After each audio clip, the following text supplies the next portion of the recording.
30th శ్లోకము ఒకసారి చూసుకొని మనము ఫర్దర్ గా వెళ్దామండి. దేహి నిత్యమవధ్యోయం దేహే సర్వస్య భారత తస్మాత్ సర్వాణి భూతాని నత్వం శోచితుమర్హసి.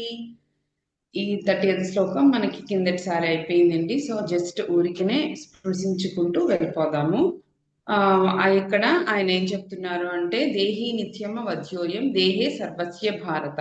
సమస్త ప్రాణికోట్లలోని నివసించేటువంటి ఆత్మ అనేది ఎప్పుడూ చంపబడదు. కావున నువ్వు శోకింప తగదు. శోకించకుండా నువ్వు నీ ధర్మం ఏంటో అది చెయ్యాలి అన్నట్టు ఇక్కడ ఆయన ఇక్కడ నుంచి స్టార్ట్ చేశారనమాట. అన్ని ప్రాణికోట్ల అన్నిట్లోని ఉండే ఆత్మ అనేది ఒకటే.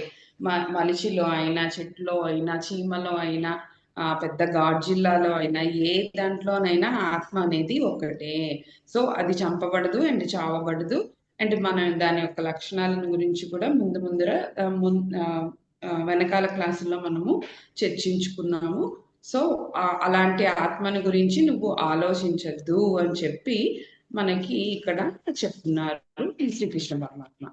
ఓకే, 31st శ్లోకము ఇక్కడ నుంచి మన యొక్క ధర్మాలు, అంటే మనకి దేహం వచ్చింది కదా, దేహం వచ్చిన తర్వాత మనం ఎలా ఉండాలి అండ్ ఈ ధర్మాలను గురించి కూడా ఇక్కడ నుంచి మనకి చెప్తారు. ఒక 8-9 శ్లోకాల వరకు. ఓకే, 31st శ్లోకము. స్వధర్మమపి చావేక్ష్య న వికంపితుమర్హసి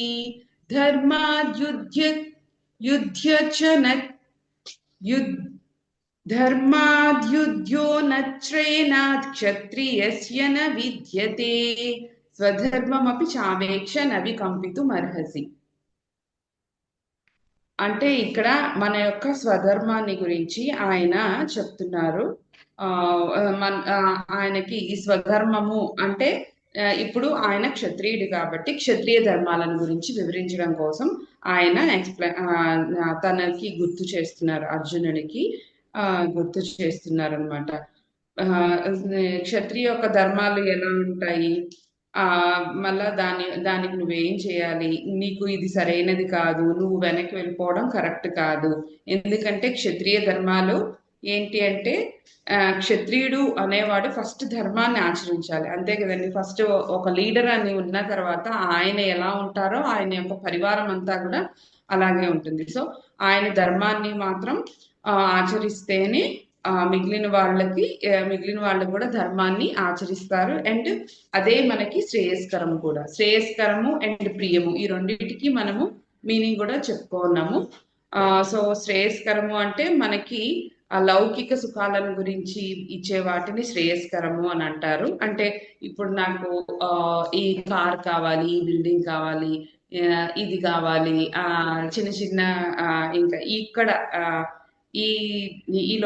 మనం ఈ ప్రపంచంలో బతకడానికి కావలసిన సుఖాలు ఇచ్చేది ప్రియము అని అంటారు. అండ్ శ్రేయస్కరము అంటే శాశ్వతమైన నిత్య సుఖం అనమాట. శాశ్వతంగా ఏది ఉంటుందో అది ఇచ్చేదాన్ని శ్రేయస్కరము అని అంటారు అనమాట. సో మనం ఎప్పుడు ఏది శ్రేయస్కరమో అది చేస్తూ ఉండాలి. అండ్ దాని వలన మనకి ప్రియస్సులు కూడా, ప్రియమైనది కూడా మనకి దొరుకుతూ ఉంటుంది అనమాట. సో ఎప్పుడు మనము దేవుని దగ్గరికి వెళ్ళి కోరినప్పుడు కూడా శ్రేయస్కరంగా ఏది ఉంటుందో అది మాత్రం మనము కోరుకుంటూ ఉండాలన్నమాట. అండ్ ఇక్కడ మనకి తత్వ దృష్టితో ఇంతవరకు మనకి చెప్పారు, అంటే జ్ఞానం ఎలా ఉంటది అండ్ ఆత్మ, దీని గురించి మనకి ఇంతవరకు చెప్పించారు తత్వ దృష్టితో అనమాట.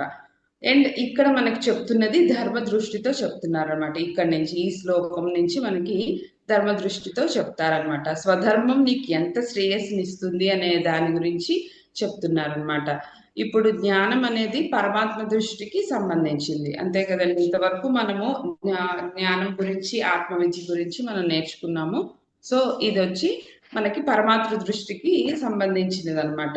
ధర్మం అనేది మాత్రం వ్యవహార దృష్టికి. ధర్మం అనేది మనం ఇప్పుడు జీవించేదానికి, ఇప్పుడు మనం ఉండేదానికి ధర్మం అనేది మనం కావాలన్నమాట. అండ్ ఈ ధర్మంతో చేస్తేనే జ్ఞానం అనేది వస్తుంది అనమాట.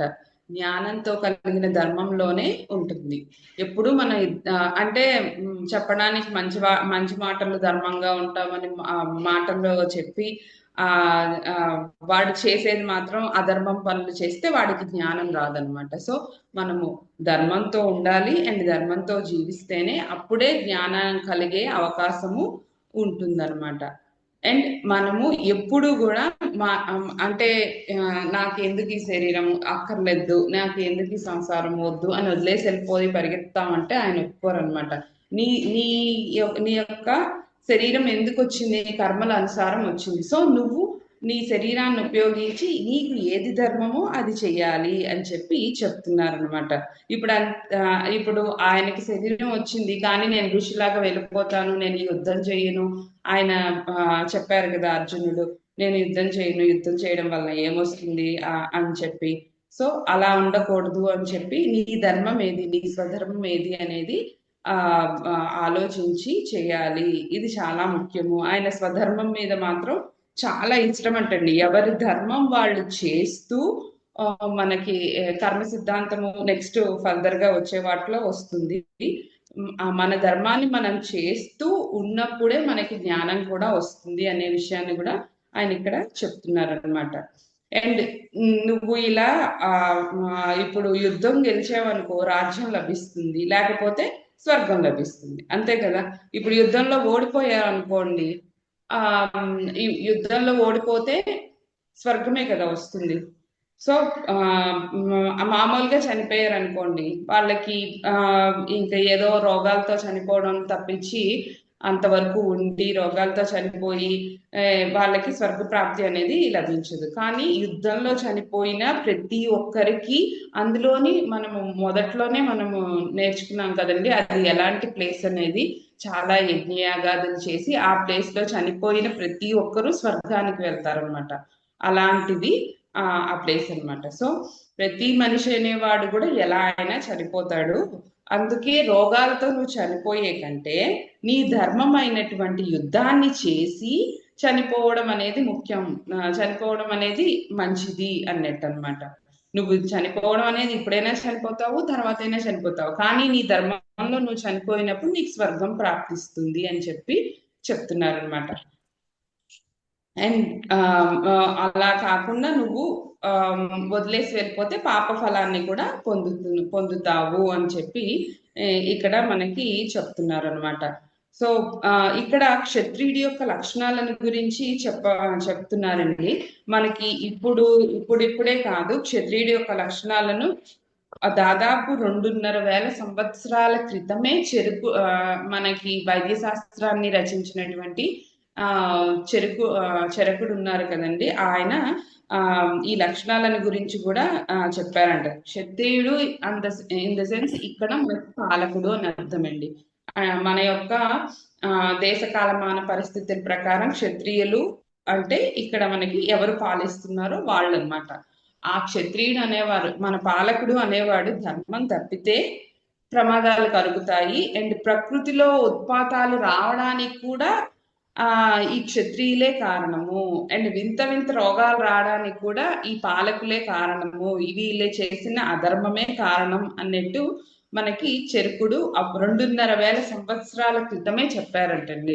అండ్ నాకు అనిపించింది పాపం వీళ్ళేం చేస్తారు, ఎప్పటి నుంచో ఉంది కదా, ఇప్పుడు ఎయిర్ పొల్యూషన్ వాటర్ పొల్యూషన్ ఎప్పటి నుంచో ఉంది, వీళ్ళు పాలకులు వీళ్ళేం చేస్తారు పాపం అని నాకు అనిపించింది. సో నేను అట్లా అనలైజ్ చేస్తే నాకు తెలిసింది ఏమి అని అంటే ఇప్పుడు ఎయిర్ పొల్యూషన్ అవుతుంది, వాటర్ పొల్యూషన్ అవుతుంది అండ్ ఇవన్నీ కారణం చెట్లు లేకపోవడం వల్ల. సో చెట్లు ఎందుకు లేవు, వాళ్ళు బిల్డింగ్స్ కి ఎక్కువ పర్మిషన్ ఇవ్వడం వల్ల. మళ్ళా బిల్డింగ్స్ ఎందుకు ఎక్కువ పర్మిషన్ ఇచ్చారు, వాళ్ళకి యొక్క ఆశ వలన అనమాట. వాళ్ళు డబ్బులు సంపాదించుకోవాలి అని, అది అధర్మం కదా. సో అట్లా అన్ని లింక్డ్ అనమాట ఒక్కొక్కటి. ఇప్పుడు ఎయిర్ పొల్యూషన్ పెరిగింది అంటే మళ్ళా పెట్రోల్ డీజిల్ ఈ వాడకాలు ఎక్కువైపోయి. సో ఈ వాడకాలు ఎందుకు ఎక్కువయ్యింది, పెట్రోల్ ఎక్కువగా మనకి సప్లై అవ్వడం వల్ల. పెట్రోల్ ఎక్కువ సప్లై చేస్తున్నారు అంటే భూమి లోపల నుంచి అన్యాయంగా ఎక్కువ అంతంత పెట్రోల్ అది తీసేయడం వలన. సో అన్ని మనం ఇప్పుడు భూకంపాలు రావడానికి కానీ, చెట్లు ఎయిర్ పొల్యూషన్ కి కానీ అండ్ వాటర్ పొల్యూషన్ ప్రతి దానికి కారణము మూలం అనేది ఇప్పుడు ఒక డాక్టర్ దగ్గరికి వెళ్తే అప్పటికప్పుడు మనకి మనం కూడా వేసుకుంటాం. ఫీవర్ వచ్చిందంటే ఫస్ట్ డోలో 650 వేస్తాము. అది తగ్గిపోతే సరి, తగ్గకపోతే డాక్టర్ దగ్గరికి వెళ్తాం. సో ప్రతి దానికి మూలం అనేది పాలకుల్లో ఉన్నది. పాలకులు పర్ఫెక్ట్ గా పాలిస్తే గనక మనకి ఈ ఈ యొక్క ఉత్పాతాలు, ప్రమాదాలు, ప్రకృతిలో వచ్చేవి, ఈ వింత వింత రోగాలు రావడానికి వాళ్ళే కారణం అటండి. సో ఒకే ఒక్క క్రిమితో మనం కరోనాతో ఎంతమంది చనిపోయారు. సో ప్రతి దానికి వాళ్లే కారణము. సో క్షత్రియుడు పాలకుడు అనేవాడు అంత పర్ఫెక్ట్ గా ఉండాలి. సో అలాంటి క్వాలిటీస్ ఉండాల్సిన నువ్వు నీ స్వధర్మాన్ని పక్కన పెట్టేస్తున్నావు అని చెప్పి చెప్తున్నారు అనమాట. అండ్ ఇక్కడ ప్రకృతిలోని మామూలుగా మనకి ఈ వాటర్ పొల్యూషన్, ఎయిర్ పొల్యూషన్ ఇవన్నీ పెరిగిపోవడం వల్ల అక్కడ అధర్మం ఎక్కువైపోతే మనకి గ్రామ దేవతలు అని ప్రతి ఊరికి ఉంటారు కదా. సో వాళ్ళు కూడా విడిచి వెళ్ళిపోతారటండి. సో వాళ్ళు కూడా విడిచి ఎప్పుడైతే వెళ్ళిపోయారో ఇంకా మంచి అనేది మనకి జరగదు అనమాట. సో ప్రతిదానికి కారణం వచ్చి తిరిగి తిరిగి తిరిగి మళ్ళా పాలకుడు దగ్గరికి వెళ్తుంది అనమాట. అండ్ పాలకుడు ఎలా ఉంటాడో వాడి చుట్టూ ఉండే వాళ్ళు కూడా, అంటే వాళ్ళ కింద పనిచేసే వాళ్ళు మొత్తం అంతా ఆ క్యాడర్ వాళ్ళే ఉంటారనమాట. సో పాలకుల యొక్క బుద్ధి వికటించడం అనేది, వాళ్ళ యొక్క బుద్ధి కరెక్ట్ గా వర్క్ చేయకపోతే మనకి ప్రకృతి వైపరీత్యాలు కూడా మనకి వస్తాయి. దానివల్ల మనం తినే మనం తినే పోషకాల్లో కూడా విలువలు అనేది తగ్గిపోతుందంట.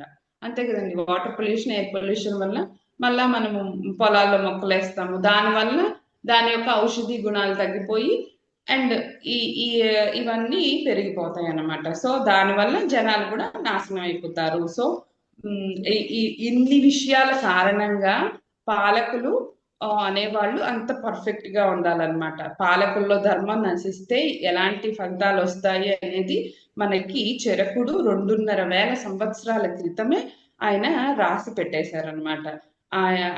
మన వైద్య శాస్త్రం రాసినప్పుడు. సో ఇలాంటి ఫలితాలన్నీ వస్తాయి. సో నీ ధర్మాన్ని నువ్వు నిలబెట్టాలి అండ్ యుద్ధం చెయ్యాలి అని చెప్పారు. అండ్ నేను నీ వైపు ఎందుకున్నాను అంటే, ఇలాంటి రాజులు అందరినీ కూడా ఒక కొలిక్కి తీసుకొచ్చాడు అనమాట ఆయన. దుర్యోధనుల వైపు ఉండే వాళ్ళందరూ ఇటువంటి అన్యాయంగా, అంటే ప్రజల దగ్గర తీసుకుని అలాంటి రాజులందరూ అటువైపు ఉన్నారనమాట. సో అండ్ ఇటువైపు అంతా మంచి రాజులు ఉన్నారు. సో యుగాంతం మళ్ళా అవ్వకూడదు అని చెప్పి ఆయన కురుక్షేత్రం అనేది తీసుకొచ్చి చేశారు. అండ్ ఈ కురుక్షేత్రంలో ఈ అర్జునుడు వీళ్ళ వైపు నిల్చోవడానికి కూడా కారణం ఏమంటే, వీళ్ళు మాయాజూదం అని తెలిసినా కూడా 12 సంవత్సరాలు వనవాసము, 1 సంవత్సరం అజ్ఞాతవాసము ధర్మంగా చేసి వచ్చి మళ్ళా దుర్యోధనుడిని అడిగినా కూడా ఒక సూది అటువంటి స్థలాన్ని కూడా నేను ఇవ్వను అని చెప్పి ఆయన చెప్పేశారు. సో అంత ధర్మంగా మీరు ఉన్నారు, అయినా కూడా వాళ్ళు ఒప్పుకోలేదు. సో వాళ్ళు అంత అధర్మంగా ఉన్నారు. ఇలాంటి అధర్మంగా ఉన్న క్షత్రియ పాలకుల వలన నెక్స్ట్ ఫర్దర్ గా వచ్చే జనరేషన్స్ నాశనం అయిపోతాయి తొందరగా. సో అలాంటి వాళ్ళందరినీ కూడా ఒకవైపు ఉంచి ఆయన యుద్ధానికి సన్నాహాలు చేశారనమాట. అందువలన నువ్వు నీ ధర్మాన్ని, నీ స్వధర్మాన్ని అనేది నువ్వు వదలద్దు. నీ స్వధర్మం అనేది నీకు చాలా శ్రేయస్కరము అనే, శరీరం ఉన్నంత వరకు ప్రతి ఒక్కరూ వాళ్ళు చేయాల్సిన కార్యక్రమాలను వాళ్ళ యొక్క స్వధర్మాన్ని అనుసరించి చేస్తూనే ఉండాలన్నమాట. నిష్కారణంగా మనం నాకు ఈ శరీరం ఉన్నా కూడా నేను చెయ్యలేను అని కూడా అనకూడదు. అండ్ ఇదే మీకు ఉత్తమ శ్రేయస్సు అని చెప్పి చెప్తున్నారు శ్రీకృష్ణ పరమాత్మ. అండ్ దీనివల్ల చిత్తశుద్ధి కూడా కలుగుతుందంట, మోక్షం కూడా ప్రాప్తిస్తుంది. నీ స్వధర్మాన్ని నువ్వు ఎప్పుడైతే చేస్తావో అప్పుడు నీకు మోక్షం అనేది కూడా ప్రాప్తిస్తుంది. సో స్వధర్మం అనేది చాలా ఇంపార్టెంట్. నువ్వు దేనికి వచ్చావో ఆ ధర్మాన్ని తప్పకుండా పూర్తి చేయాలి అని చెప్పి చెప్తున్నారు అనమాట శ్రీకృష్ణ పరమాత్మ. సార్ ఏమైనా యాడ్ చేస్తారా సార్?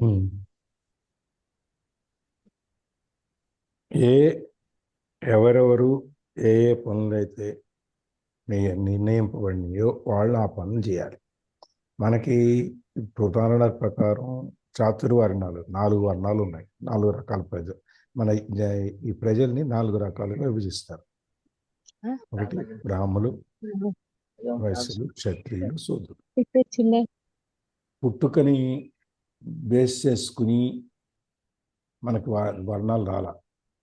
ఈ కులాలు అవన్నీ మనం ఏం చెప్తున్నాము అవన్నీ పుట్టుకతో వచ్చింది కాదు మనకి. యాక్చువల్గా అది మనం చేసే కార్యాన్ని బట్టి మనకి ఆ కులంలో మనం తీసుకెళ్లారు, ఆ వర్ణంలో తీసుకెళ్లారు. కులాన్ని కూడాను ఆ కేటగిరీలో తీసుకెళ్లారు అనమాట. మనం ఇప్పుడు క్షత్రియుడు అనేవాడు ఏంటి? పాలకుడు. పాలకుడు అంటే ప్రజలను రక్షించాలి. ప్రజలను రక్షించేదానికి అన్ని నీతి, న్యాయ, ధర్మ సూత్రాలన్నీ పాటించాలి. అది క్షత్రియుడుగా ఉండి, రాజుగా ఉండి, పాలకుడిగా ఉండి పాటించకపోతే తన చుట్టూ ఉండేవాళ్ళు పాటించరు, కింద ఉండేవాళ్ళు పాటించరు, మనుషులు కింద ప్రజలు పాటించరు. దానివల్ల అధర్మం వస్తుంది, ఆ నీతి ఉండదు. ప్రతిదీను మనం ఏది ఏ స్థితిలో ఉండాలో ఆ స్థితిలో ఉండకుండా మొత్తం అంతా డిస్టర్బ్ అవుతుంది అన్నమాట.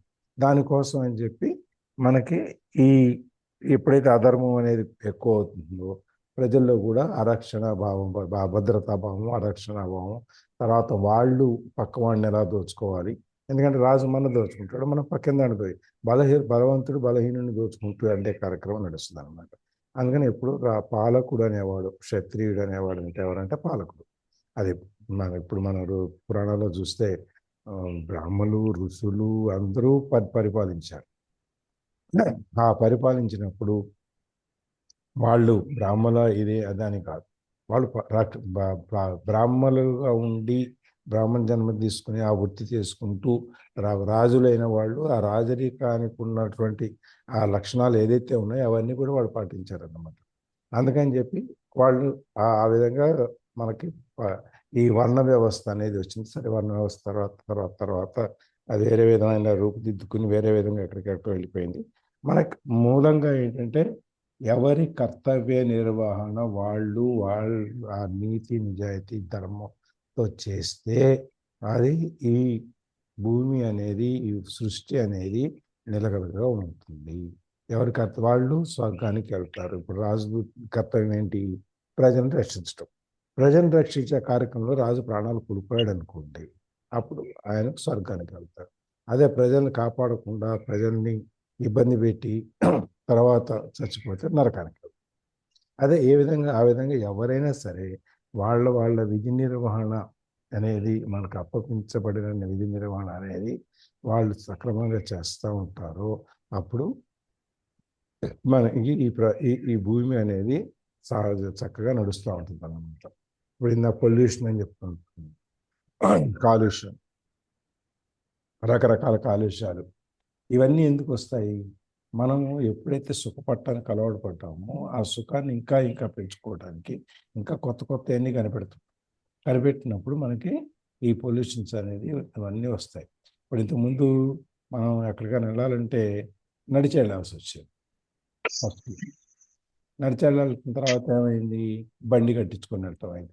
మనం ఎప్పుడైతే దున్నపోతులు, ఎట్లు, ఈ జంతుజాలం అంతా మన గృహాల్లోకి వచ్చిందో అప్పుడు మనం ఓ బండి తయారు చేసి బండి కట్టించుకొని వెళ్తాం అలవాటు. బండి కట్టించుకోవడం అలవాటైన తర్వాత ఏమైంది? సైకిల్ వచ్చింది. సైకిల్ తర్వాత మోటార్ సైకిల్ వచ్చింది, తర్వాత కార్ వచ్చింది. వీటన్నిటిని రావడానికి పోవడానికి రోడ్లు వచ్చినాయి. రోడ్లు వచ్చేదానికి మళ్ళీ రోడ్డు వేయడానికి మనకి రాళ్ళు కావాల్సి వచ్చింది. రాళ్ళ కోసం ఏం చేస్తాము? గుట్టలన్నీ దవ్వేస్తాము, కొండలన్నీ దవ్వేస్తాము. ఆ కొండలన్నీ దవ్వేసి రాళ్ళు వేసాము. కొండలు ఉన్నప్పుడు ఏమయ్యేది? మనకి మేఘాలు వచ్చినప్పుడు ఆగి అక్కడ వర్షం కురిసేది, చెట్లు ఉండేవి, కొండల మీద పచ్చగా ఉండేది. ఈ చుట్టూ అంతా నడిచి వెళ్ళినప్పుడు అంతా చుట్టూ పచ్చగా ఉండేది. అడవులు అన్ని రకాలు ఉంటాయి మనకు చుట్టూ. ఇప్పుడు అవన్నీ ఏమైనాయి? అవన్నీ నరికేసి మనం రోడ్డు వేసుకోవటం వల్ల ఏమైంది? తాపం ఎక్కువైపోయింది, వేడి ఎక్కువైపోయింది. చెట్లు తగ్గేటప్పటికి వేడి ఎక్కువైనప్పటికీ ఉత్పాతాలన్నీ వస్తున్నాయి. ఎప్పుడైతే మనం మన ధర్మాన్ని విడిచి మనం ఇంకో దాని వైపు మనం వెళ్తామో అప్పుడు ఇవన్నీ నడుస్తాయి. ఇప్పుడు మనకి విమానాలు లేని రోజుల్లో మనకి అంతర్జాతీయ వాణిజ్యం అనేది మనకు జరగలేదా? మన వాళ్ళందరూ ఓడలు వేసుకుని దేశాలన్నిటికీ వెళ్ళి అక్కడ మన అమ్మి ఎక్కడ అవసరం ఉన్నాయో అక్కడికి మన వస్తువులు తీసుకెళ్ళి అక్కడ అమ్మి, మళ్ళీ అక్కడ ఉన్న ఎక్కువ ఏమైనా వస్తువులు తీసుకెళ్ళి ఇంకో చోటకి వెళ్ళి అమ్మి, అట్లా నెలల తరబడి వాళ్ళు సముద్రయానం చేసి వ్యాపారాలు చేసి 4 నెలలకో సంవత్సరానికో మళ్ళీ ఇంటికి వచ్చి మళ్ళీ ఇదంతా అంతకుముందు జరిగింది.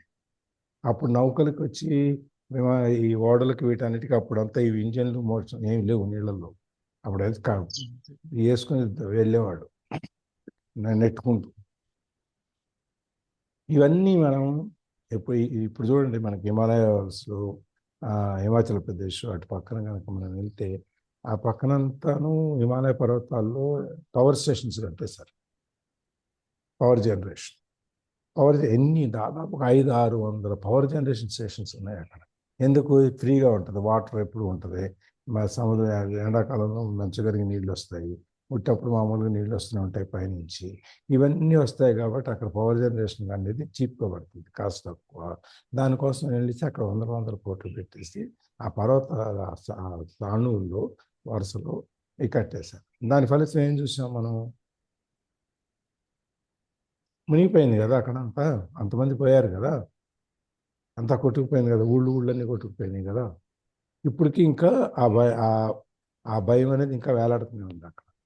సో ఈ విధంగా మనము ఉన్న స్వాభావికంగా మనకు వచ్చిన దాన్ని మనం పాడు చేసుకుంటాం. పాలకుడు అనేవాడు దీన్ని కాపాడలేకపోతే ఈ ఉత్పాతాలు ఇవన్నీ వస్తాయి అన్నమాట. ఇప్పుడు మొన్న మయన్మార్లోను థాయిలాండ్లో అక్కడంతా భూకంపాలు వచ్చినాయి, ఎంతోమంది చచ్చిపోయారు. ఇంకా యాక్చువల్గా మనకు కూడా రావాలి, ఇంకా ఆ కనెక్షన్ అంతా హిమాచల్ ప్రదేశ్ అటు పక్కకు ఉంది, ఇంకా ఎప్పుడైనా రావచ్చు అనేది ఒక లెక్క నడుస్తుంది. అందుకని మనం ఎప్పుడు చెప్పేది మన ధర్మం ఏంటి, మనం అది చేయాలి. అది మన ధర్మాన్ని మన యొక్క వృత్తి మనం చేసినప్పుడు నిజాయితీగా నీతిగా, అప్పుడు ఈ ప్రపంచం కానీ ఇదంతా కానీ సుఖంగా ఉంటుంది. కాబట్టి నీ స్వధర్మాన్ని నువ్వు మానవద్దు. రాజు అనేవాడు ప్రజలను రక్షించాలి, అది ఎంత కష్టమైనా ఎంత నిష్ఠురమైనా సరే తప్పదు. కాబట్టి ఆ విధంగా నీ ధర్మాన్ని నువ్వు నిర్వర్తించడం వలన నువ్వు స్వర్గానికి వెళ్తావు. విజయమయం వేరే స్వర్గం అంటాం కదా, అది గెలుస్తారు, లేకపోతే స్వర్గానికి. ఇంట్లో కూర్చుంటే 2 రావు. గెలవటం అనేది మన చేతిలో లేదు, అట్లాగే స్వర్గానికి వెళ్ళటం అనేది మన చేతిలో ఉంది. అందుకని కృష్ణుడు అర్జునుడికి చెప్పేటప్పుడు నీ ధర్మాన్ని నువ్వు పాటించు, నీ ధర్మం నువ్వు ప్రజల్ని రక్షించటం, ధర్మాన్ని కాపాడటం, అధర్మాన్ని నువ్వు నాశనం చేయటం. కాబట్టి ఆ పని చెయ్యి, లేకపోతే నీకు స్వర్గం రాదు అని చెప్పి, అంటే నీ యొక్క జన్మ యొక్క అవసరం ఏదైతే ఉందో అది జరగదు అని చెప్పి ఇక్కడ చెప్పటం అన్నమాట. Thank you. Thank you sir. 32 యదృచ్ఛయా చూపపన్నం స్వర్గే ద్వారామపావృతం సుఖినః క్షత్రియః పార్థ లభంతే యుద్ధమీదృశం.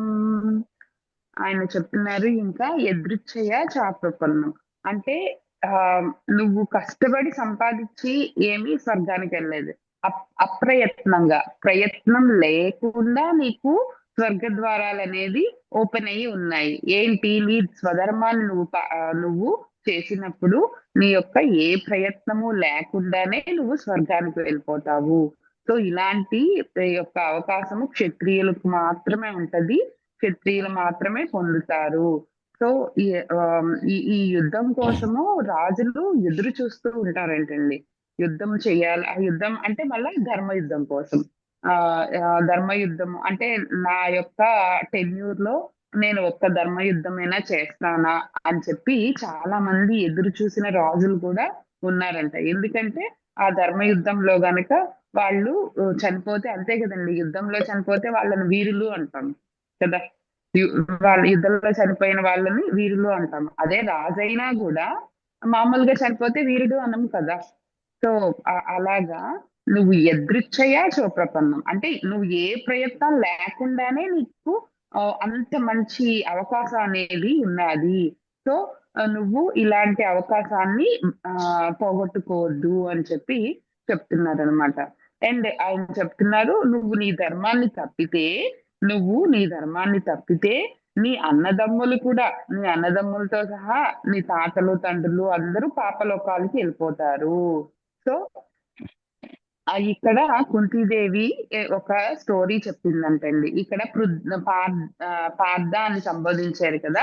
పార్థ అంటే పృథ అని చెప్పి కుంతీదేవి యొక్క పేరన్నమాట. పృథ యొక్క కొడుకు కాబట్టి పార్థ అని చెప్పి సంబోధిస్తారంట. సో ఇక్కడ ఇంకొక విషయం ఏమంటే, క్షత్రియ ధర్మాలను నువ్వు అనుసరించు అని చెప్పి చెప్తూ ఆమె కుంతీదేవి ఒక ఇప్పుడు శ్రీకృష్ణ పరమాత్మకి ఒక స్టోరీ చెప్పిందంట. అదేమి అనంటే ఆ కుంతీదేవి కుంతీదేవి చెప్పిన స్టోరీలోని ఆవిడ పేరు విదుల అన్నమాట. అండ్ వాళ్ళ కొడుకు పేరు సంజయుడు అనమాట. అండ్ ఈ సంజయుడు వేరు, మనకి ఉన్న ఈ సంజయుడు కూడా వేరు అనమాట. ఒకే పేరు ఉంది అంతే. ఓకే, ఈ సంజయుడు అనమాట. ఆయన యుద్ధానికి వెళ్ళారంట. యుద్ధానికి వెళ్ళి వాళ్ళ యొక్క అంటే శత్రురాజుల యొక్క పరాక్రమాలు, అంటే వాళ్ళు చాలా క్యాపబుల్ అండ్ అందువలన వాళ్ళు చాలా క్యాపబుల్ కాబట్టి ఓడిపోయి భయపడిపోయి వచ్చి ఇంట్లో దాక్కున్నాడంటండి. ఆయన ఇంట్లో దాక్కుంటే అప్పుడు వాళ్ళమ్మ అంటే ఈ విధుల ఆవిడ 4 శ్లోకాలు చెప్పి కొడుకుని యుద్ధానికి పంపించిందంట. అండ్ అది ధర్మయుద్ధము అయినా కూడా ఆ కొడుకు చనిపోతాడు అని తెలిసినా కూడా ఆ యొక్క వీరమాత ఎలా యుద్ధానికి పంపించింది అని 4 శ్లోకాల్లో శ్రీకృష్ణ పరమాత్మకి కుంతీదేవి చెప్పి పంపిస్తుంది అనమాట. నా కొడుకులకి అవసరమైనప్పుడు ఈ యొక్క కథని చెప్పి వాళ్ళల్లో ఆ శక్తిని ప్రేరేపించు అని చెప్పి చెప్తుందంట. అది ఏమి అనంటే, నువ్వు ఇక్కడ నువ్వు భయపడిపోయి వచ్చి ఇక్కడ పడుకున్నావు, కానీ క్షత్రియులంటే ఎలా ఉండాలి, క్షత్రియులు ఎప్పుడు ధీరులుగానే ఉండాలి. నువ్వు చనిపోతే వెళ్ళి యుద్ధంలో చనిపో, కానీ ఇంట్లో వచ్చి ఇలా చచ్చిన శవంలాగా, అంటే పిడుగు పడినా కూడా శవం అయితే కదలదు కదా. సో అలా చచ్చిన శవంలాగా నువ్వు ఇంట్లో ఉండడం వల్ల ఏ ప్రయోజనం లేదు అని చెప్తూ, అండ్ ఎప్పుడు క్షత్రియులు అనేవాళ్ళు ఎప్పుడు ధీరులుగానే ఉండాలి, అద్దములుగా మధ్యములుగా ఎప్పుడు ఉండకూడదు అని చెప్తూ, తిందుకు కర్ర అని చెప్పి మనకు ఒక కర్ర ఉంటది అనమాట. అది పెట్టిన వెంటనే చాలా ఫాస్ట్ గా అంటుకుంటుందండి. సో అట్లా మండితే ఒకేసారి జ్వాలలాగా మండి ఆగిపోవాలి, కానీ ఎప్పుడు కూడా ఊక మంటలాగా మండుతూ అలాగా ఆగిపోతూ అలా అంతా ఉండకూడదు. ఒక్కసారి నువ్వు మండినా కూడా తిందుకు కర్రలాగా మండి ఉండాలి అని చెప్పి చెప్తారంట. అండ్ ఇక్కడ స్వధర్మమే చాలా ముఖ్యం అన్నట్టు నా కొడుకులని నువ్వు ప్రేరేపించి యుద్ధాన్ని చెయ్యమని చెప్పు అని చెప్పి ఆవిడ కుంతీదేవి హస్తినాపురము కృష్ణుడు వెళ్ళినప్పుడు అర్జునుడికి ఈ సందేశం అనేది పంపిస్తారంటండి. సో ఇప్పుడు టైం సిచ్యువేషన్ వచ్చింది కాబట్టి ఆ స్టోరీ చెప్తూ ఈ శ్లోకాన్ని చెప్తారు అని చెప్పి మనకి చెప్తారనమాట. అండ్ ఎప్పుడు కూడా ఉత్తమంగానే ఉండాలి. ఆయనకి ఇష్టమైనది ఏంటి, స్వధర్మం. అండ్ ఆ స్వధర్మం కూడా ఎలా చేయాలి, ఉత్తమంగా చేయాలన్నమాట. అది మనం ఇక్కడ ఈ శ్లోకంలో మనం నేర్చుకోవాల్సింది ఏమి అని అంటే, నీ ధర్మాన్ని నువ్వు చెయ్యాలి, అండ్ దాన్ని కూడా నువ్వు ఉత్తమంగా చేయాలి. ఎంత పర్ఫెక్ట్ గా నువ్వు చేయగలవో అంత పర్ఫెక్ట్ గా నువ్వు చెయ్యాలి అని చెప్తూ, నీ ధర్మాన్ని రక్షించడంలో నువ్వు చనిపోయినా కూడా పర్వాలేదు అని చెప్పి కుంతీదేవి కృష్ణుడికి చెప్పిన ఆ కథని ఇప్పుడు మన కృష్ణ పరమాత్మ అర్జునుడికి చెప్తారనమాట. అండ్ దీంట్లోని ఇంకా లోపల ఉండే మీనింగ్ ఏమి అంటే, బాహ్య యుద్ధం అనేది క్షత్రియులు మాత్రమే చేస్తారు, అంతే కదండి. బయట యుద్ధాలు అనేది క్షత్రియులు ఒక్కటే చేస్తారు. కానీ అంతర్యుద్ధం అంటే కామక్రోధాలతోని రాగద్వేషాలతోని మనం చేసే పోరు అనేది ప్రతి ఒక్కరికి లోపల అనేది జరుగుతూనే ఉంటది అనమాట. అండ్ దీన్ని దీంట్లోనే మనం ధర్మపూర్వకంగా ఆలోచించి ఏది ధర్మమో అది చెయ్యాలి. దాన్ని కూడా ఎలా చేయాలి, ఎంత పర్ఫెక్ట్ గా ఎంత ఉత్తమంగా నువ్వు చేయగలవో అంత ఉత్తమంగా చేసినప్పుడే నీకు మోక్షం అనేది కూడా ప్రాప్తిస్తుంది. మోక్ష ద్వారామ పావృతం, మోక్షం కూడా నీకు ప్రాప్తిస్తుంది అని చెప్తున్నారనమాట. అండ్ నిజమైన క్షత్రియ వీరులు యుద్ధం ఎప్పుడు వస్తుంది అని ఉవ్విళ్ళు ఊరుతూ ఉంటారు అని కూడా మనకి ఇక్కడ చెప్తున్నారనమాట. అండ్ నువ్వు మాయతోని అజ్ఞానంతో ఎప్పుడైతే ఉంటావో అప్పుడు నిన్ను అది ఇంకా వెనక్కి లాగుతుంది అనమాట. నిన్ను ఎప్పుడైతే మాయ అనేది ఆవహించిందో నేను చేయలేనేమో, నేను చేయలేదు అని నెగిటివ్ థాట్స్ అన్నమాట. ఎప్పుడైతే నువ్వు స్టార్ట్ చేసావో అది నిన్ను ఇంకా ఇంకా లోపలికి తీసుకెళ్ళిపోతుంది అని చెప్తున్నారు. అందుకే కదండి మొత్తం ఫస్ట్ అధ్యాయం అంతా ఆయన అదే చెప్పారు. ఫస్ట్ అధ్యాయం, సెకండ్ అధ్యాయం 11th శ్లోకం వరకు ఆయన. మనం కూడా అంతే కదండి, ఎప్పుడైనా ఒక్కసారి లోకి వెళ్ళాము అని అంటే మనకి మనం సర్దుకొని చెప్పేదానికి కూడా కనీసం 1 day కూడా పట్టొచ్చు. సో ఇలాంటి అవిద్య అంతా పోవడానికి కూడా మనకి మనకి జ్ఞానం అనేది కారణం అవుతుంది. నీకు జ్ఞానం ఎప్పుడు వస్తుంది అని అంటే నువ్వు ధర్మంగా ఉన్నప్పుడే నీకు జ్ఞానం అనేది వస్తుంది అని చెప్తున్నారు అనమాట. సార్ ఏమైనా యాడ్ చేస్తారా సార్? లేదు, నేను ఇక్కడ రికార్డింగ్ ఆపేసి మళ్ళీ వస్తాను. ఓకే.